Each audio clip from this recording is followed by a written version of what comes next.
Hello students, I am Shifali Agarwal. Welcome back to my channel. तो आज हम करेंगे क्लास 9 साइंस का chapter number 3 atoms and molecules को हम कंटिन्यू करेंगे। अब जैसे हमारा चैप्टर का नाम है एटम्स एंड मॉलिक्यूल्स, हम एटम के बारे में सब कुछ पढ़ चुके हैं। अब तक अच्छे से एटम का हमने पता कर लिया, हिस्ट्री एटम की, एटम आखिर क्या होते हैं, एटॉमिक मास क्या होता है, ये भी हम पढ़ चुके हैं, राइट। अब बारी आ जाती है मॉलिक्यूल्स की। आखिर मॉलिक्यूल्स क्या होते हैं, मॉलिक्यूलर मास क्या होता है, ये हम इस वीडियो में जानेंगे, राइट। तो चलिए सबसे पहले मैं मॉलिक्यूल्स की जो मैंने डेफिनेशन नोट डाउन कर रखी है वो हम पढ़ लेते हैं। A molecule is in journal a group of 2 or more atoms that are chemically bonded together that is tightly held together by the attractive forces। इस डेफिनेशन को बहुत अच्छे से समझेंगे हम। आपको ये चीज़ पता है कि एटम्स जो हैं वो फ्रीली एग्जिस्ट नहीं कर सकते हैं नोबल गैसेस को छोड़कर, राइट। तो एक एटम को किसी ना किसी के साथ एक केमिकल बॉन्ड बनाना होगा, तब वो जाके क्या बनेगा, एक मॉलिक्यूल बनेगा, राइट। तो इसमें भी हमने वही चीज़ इसमें लिख रखी है, a group of 2 or more atoms. अब ये चीज़ ज़रूरी नहीं है, ऐसा कहीं कोई रूल नहीं बना हुआ है कि एक एटम जो है वो सिर्फ एक ही एटम के साथ कंबाइन हो सकता है। ऐसा कोई रूल नहीं बना हुआ है, वो कितने भी एटम के साथ क्या हो सकता है, कंबाइन हो सकता है, right.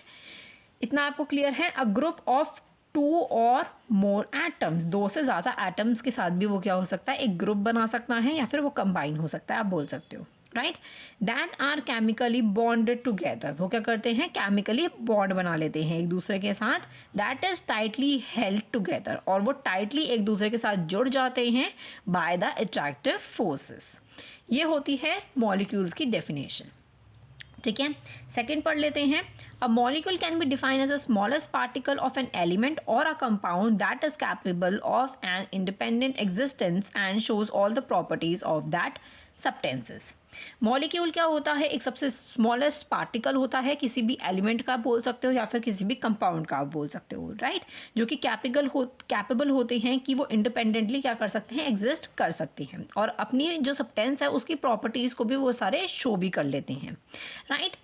Atoms of same element or of the different element can join together to form a molecule। आप सिंपल लैंग्वेज में ये चीज़ बोल सकते हो कि एटम्स क्या होते हैं। एटम्स जो हैं कि कोई भी सेम एलिमेंट के हो या फिर डिफरेंट एलिमेंट के हो, अगर वो ज्वाइन होंगे तो वो क्या बनाएंगे, एक मॉलिक्यूल बनाएंगे, राइट।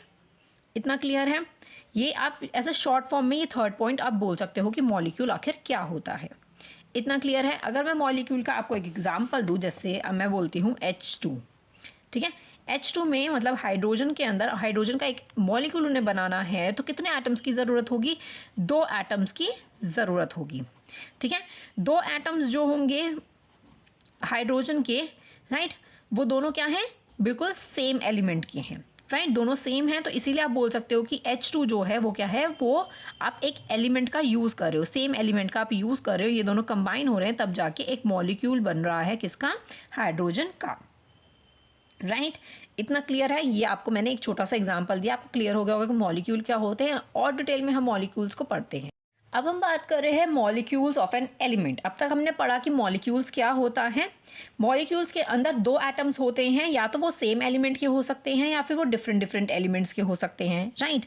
सेम टाइप के एटम्स के हो सकते हैं या फिर डिफरेंट टाइप्स के एटम्स के हो सकते हैं, राइट। तो जो एलिमेंट होता है, आपको पता है कि एलिमेंट क्या होता है, अगर सेम एटम्स यूज हो रहे हैं तो आप उसको बोलोगे कि molecules of an element, right. Same element के अगर सेम एटम्स यूज हो रहे हैं तो आप उसको बोलते हो एलिमेंट, तो आप हो जाएगा मॉलिक्यूल्स ऑफ एन एलिमेंट। अगर उसमें डिफरेंट एटम्स यूज हो रहे हैं तो दैट मीन्स वो हो जाता है आपका कंपाउंड, तो आप उसको बोलोगे molecules of a compound, right. इसको डिटेल में हम पढ़ लेते हैं। The molecules of an element are made up of the same type of atoms.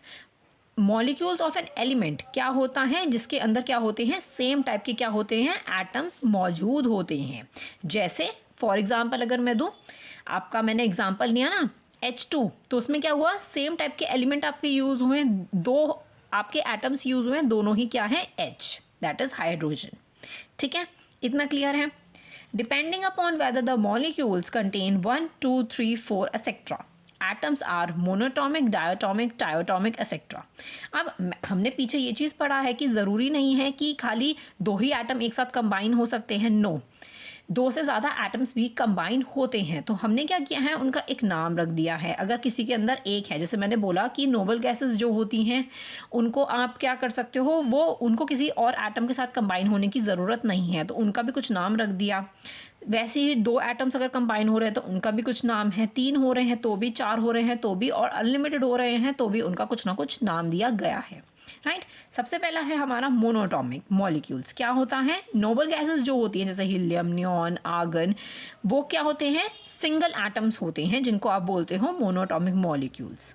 ठीक है, इतना क्लियर है। Hence their molecules are monoatomic molecules, तो आप उसको बोलोगे कि मोनोटॉमिक मॉलिक्यूल्स हैं। नेक्स्ट है आपका डायोटॉमिक मॉलिक्यूल्स। ये क्या होते हैं, जिनके अंदर डाई का मतलब क्या हो गया कि दो, जिसके अंदर क्या यूज़ हो रहे हैं, दो एटम्स जो हैं, एटॉमिक यहाँ पे लिखा है ना, तो मतलब दो एटम्स जिसके अंदर यूज़ हो रहे हैं, आप उसको बोलोगे diatomic molecules. A molecules of the oxygen consist of two atoms of the oxygen and hence it is known as a diatomic molecules। Oxygen में क्या है कि अगर हमें ऑक्सीजन का एक मॉलिक्यूल बनाना है तो हमें दो ऑक्सीजन के एटम की ज़रूरत होगी, तो दो जिसमें यूज़ हो रहे हैं वो भी सेम एटम्स यूज़ हो रहे हैं तो आप उसको बोलोगे कि ये डायोटॉमिक मॉलिक्यूल हैं। जैसे H2O भी मैंने यहाँ पे लिख रहा है, दोनों सेम एटम्स यूज़ हो रहे हैं। नाइट्रोजन की अगर मैं बात करती हूँ तो दोनों नाइट्रोजन के सेम एटम्स जो हैं वो यूज़ हो रहे हैं। इतना क्लियर है। नेक्स्ट देखते हैं ट्राई एटॉमिक मॉलिक्यूल्स। ट्राई का मतलब क्या हो गया कि तीन एटम्स जिसके अंदर यूज़ हो रहे हैं, आप उसको बोलोगे try atomic molecules. For example in a molecules of a ozone. Ozone layer आपको पता है ऊपर होती है, हमारे अर्थ के ऊपर है, ठीक है, एक लेयर होती है जिसके अंदर क्या है, ओजोन का क्या होता है, हमारा सिंबल O3 होता है, राइट, जिसके अंदर ऑक्सीजन के 3 एटम्स जो हैं इंक्लूड होते हैं, राइट। तो अब इसके अंदर जो है वो 3 एटम्स यूज़ हो रहे हैं ऑक्सीजन के ओजोन में, राइट।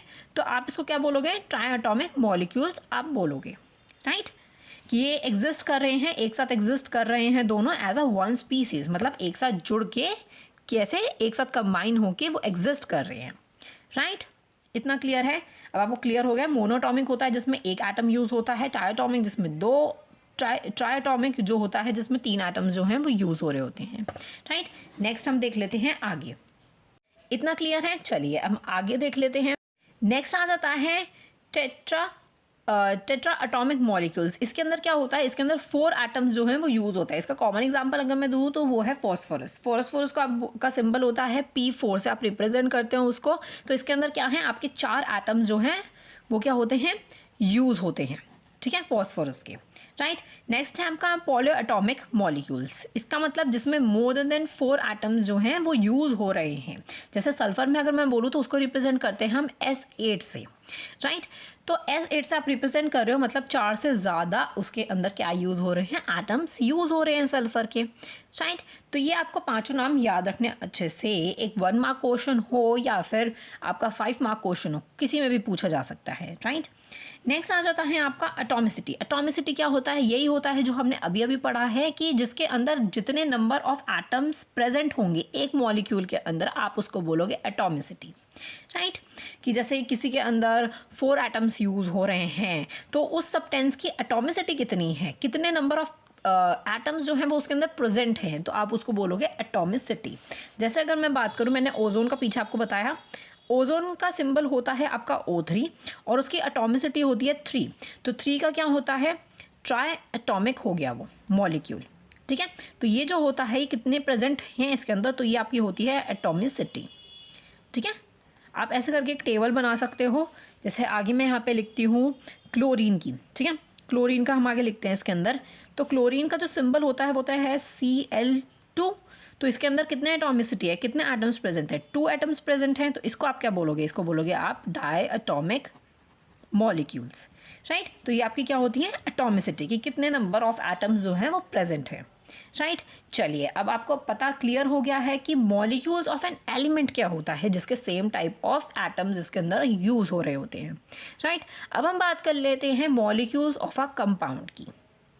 अब हम बोल रहे हैं मॉलिक्यूल ऑफ अ कंपाउंड आखिर क्या होता है, जिसके अंदर 2 से ज़्यादा एटम्स जो हैं प्रेजेंट होते हैं, लेकिन डिफरेंट डिफरेंट एलिमेंट के प्रेजेंट होते हैं। आपको पता है एलिमेंट्स कितने होते हैं, 118 एलिमेंट्स होते हैं, जो कि आप 10th क्लास में डिटेल में पढ़ोगे। अभी तो आप बहुत बेसिक पढ़ रहे हो कि hydrogen, oxygen, sulphur, nitrogen, chlorine, chloride, ये सब आप पढ़ रहे हो, बहुत ही कॉमन है ये तो, ठीक है। Molecules of a compound means 2 और मोर atoms of the different element, different types के 2 या फिर 2 से ज़्यादा एटम्स जो हैं वो कंबाइन होते हैं together in a definite proportion में बाय इट्स मास से। हम मॉलिक्यूलर मास भी हम पढ़ेंगे। To form a molecules of a compound, कि एक मॉलिक्यूल ऑफ अ कंपाउंड कब बनेगा, जिसके अंदर 2 से ज़्यादा एटम्स जो है वो प्रेजेंट होंगे, 2 या 2 से ज़्यादा प्रेजेंट होंगे ऑफ द डिफरेंट एलिमेंट्स के, राइट। फॉर एग्जाम्पल वाटर का मैंने दे रखा है, वाटर क्या है आपका H2O। H2O में क्या है, 2 जो हैं वो क्या यूज़ हो रहे हैं, हाइड्रोजन की यूज़ हो रहे हैं, और एक जो हो रहा है वो ऑक्सीजन का यूज़ हो रहा है। तो मतलब डिफरेंट डिफरेंट एटम्स जो हैं वो यूज़ हो रहे हैं इसके अंदर, डिफरेंट एलिमेंट्स के, राइट। तो आप इसको क्या बोलोगे कि ये है एक molecule of a compound, molecules of a compound आप इसको बोलोगे, राइट। जैसे कि हमने मॉलिक्यूल्स ऑफ एलिमेंट में हमने पढ़ा था मोनोटॉमिक, डायटॉमिक, ये सब हमने पढ़ा था कि 2 एटम्स होंगे तो उसको डायटॉमिक बोलोगे, नॉर्मल गैसेस को आप मोनोटॉमिक बोलोगे, ट्राइटॉमिक बोलोगे, जिसके अंदर 3 एटम्स होते हैं। तो वैसे ही आप कंपाउंड में भी बोलोगे। कंपाउंड में क्या होता है, जैसे डायटॉमिक की मैं बात करूँ तो HCl की अगर मैं बात करूँ तो उसमें एक एटम होता है हाइड्रोजन का और एक होता है आपका क्लोराइड का, राइट। तो 2 एटम्स हो गए इसके अंदर, तब आपका जाके HCl बना, एक मॉलिक्यूल बना, तो आप इसको क्या नाम बोलोगे, डायटॉमिक, राइट। ट्राइटॉमिक की अगर मैं बात करूँ, जैसे मैंने वाटर का एग्जांपल देती हूँ, इसमें क्या है 2 हाइड्रोजन के हैं और 1 ऑक्सीजन का है, राइट। तो 3 हो गए, 3 एटम्स इसके अंदर यूज़ हो रहे हैं, तो ये क्या आ गया, ट्राइटॉमिक में आ गया। कार्बन डाइऑक्साइड, तो 1 कार्बन का होता है इसके अंदर और ऑक्सीजन के कितने होते हैं, 2 होते हैं, तो ये क्या हो जाता है, ट्राइटॉमिक हो जाता है कि 3 एटम्स इसके अंदर यूज़ हो रहे हैं। अगर टेट्रा एटॉमिक की मैं बात करूं तो हाइड्रोपर ऑक्साइड H2 और O2, इसके अंदर क्या हो रहे हैं, 4 एटम्स यूज़ हो रहे हैं, तो इसलिए बन गया, इसके अंदर आ गया। मैं अमोनिया की मैं बात करती हूँ तो उसका सिंबल क्या होता है, NH3, तो मतलब इसके अंदर 4 एटम्स जो हैं वो यूज़ हो रहे हैं। तो ऐसे करके आप मॉलिक्यूल्स ऑफ अ कंपाउंड में भी आप बोल सकते हो, कोई कंफ्यूजन नहीं है। जितने एटम्स यूज़ हो रहे हैं उनका इस अकॉर्डिंग नाम दो, चाहे वो एलिमेंट में आ रहा हो चाहे वो कंपाउंड में आ रहा हो, वेरी इजी, राइट। चलिए अब हम बात करते हैं मॉलिक्यूल्स और मास ऑफ अ सब्सटेंसेस की, कि मॉलिक्यूल्स का मास हम कैसे कैलकुलेट करेंगे। It represent the number of times the molecules of that substances is heavier than the 1/12 of the mass of an atom of the 212 isotopes. ठीक है, कैसे रिप्रेजेंट करोगे कि जितने टाइम्स जो हैं वो मॉलिक्यूल ऑफ द सब्सटेंस वो कितना हैवी है, किससे, C12 का जो एक पार्ट है उसका जो मास है एक पार्ट का C12 में से 1/12 का जो मास है उस एटम का, उससे कितना ज़्यादा हैवियर है, उससे आप कैलकुलेट कर सकते हो, राइट। अगर मैं फॉर एग्जांपल की अगर मैं बात करूँ, आपने एटॉमिक मास बहुत अच्छे से पढ़ लिया होगा, राइट। अगर मैं बात करती हूँ हाइड्रोजन की, हाइड्रोजन में क्या होता है, हाइड्रोजन का एक मॉलिक्यूल में 2 एटम्स प्रेजेंट होते हैं, ठीक है। अगर मुझे इसके अंदर मॉलिक्यूल मास निकालना है तो मुझे क्या करना होगा, 2 एटम्स हो रहे हैं, मैंने एटॉमिक मास पढ़ा है कि एक हाइड्रोजन का जो एक एटम होता है वो कितना होता है, उसका क्या एटॉमिक मास होता है एक एटम का हाइड्रोजन के, वो होता है 1, ठीक है, 1 होता है। तो आप क्या करो, अगर आपको 2 एटम्स इसके कैलकुलेट करने हो तो सिंपली आप 2 से इंटू कर दो 1 को, ठीक है, 2 को इंटू कर दो 1 को, तो आपका क्या आ जाएगा, मॉलिक्यूलर मास आ जाएगा हाइड्रोजन का, वो कितना आता है 2U आ गया, राइट। ऐसे ही अगर मैं ऑक्सीजन की बात करूँ, ऑक्सीजन में भी ऑक्सीजन का एक मॉलिक्यूल में आपको 2 एटम्स मिलेंगे, ठीक है। तो एक एटम का जो मास होता है ऑक्सीजन के वो होता है 16U, तो सिंपली आप 2 से इंटू कर दो तो आपका आ जाएगा 32U, ठीक है। आगे हम और एग्जाम्पल देख लेते हैं। आगे है आपका O3 जो है, ओजोन जो है उसका एक मॉलिक्यूल्स का अगर आपको मॉलिक्यूल मास कैलकुलेट करना हो तो क्या होगा, ऑक्सीजन का आपको पता है 16U होता है, तो सिंपली 3 से इंटू कर दो आपको आ जाएगा 48U, राइट। ऐसे ही अगर मैं H2O की बात करती हूँ, वाटर की मैं बात करूँ तो हाइड्रोजन का आपको पता है 1 होता है, सिंपली आप उसे 2 से इंटू कर दो, और ऑक्सीजन का तो 16 होता ही है, तो सिंपली इसको सॉल्व करो आपका आ जाएगा 18U, राइट। इतना क्लियर है, तो ज़्यादा मुश्किल इसके अंदर कुछ भी नहीं था, सिंपली आपको मॉलिक्यूल्स के बारे में, molecule of a compound and molecule of the element के बारे में थोड़ा सा डिटेल में पढ़ाया है, ठीक है। तो आई होप आपको मॉलिक्यूल्स का ये वाला कंसेप्ट जो है वो बहुत अच्छे से क्लियर हो गया होगा। आगे हम चैप्टर में आगे बढ़ेंगे नेक्स्ट वीडियो में। आई होप आपको वीडियो पसंद आई हो। वीडियो पसंद आई हो तो लाइक कर दीजिएगा। चैनल को अभी तक सब्सक्राइब ना किया हो तो चैनल को सब्सक्राइब भी कर दीजिएगा। मिलते हैं नेक्स्ट वीडियो में। Thank you so much and bye bye.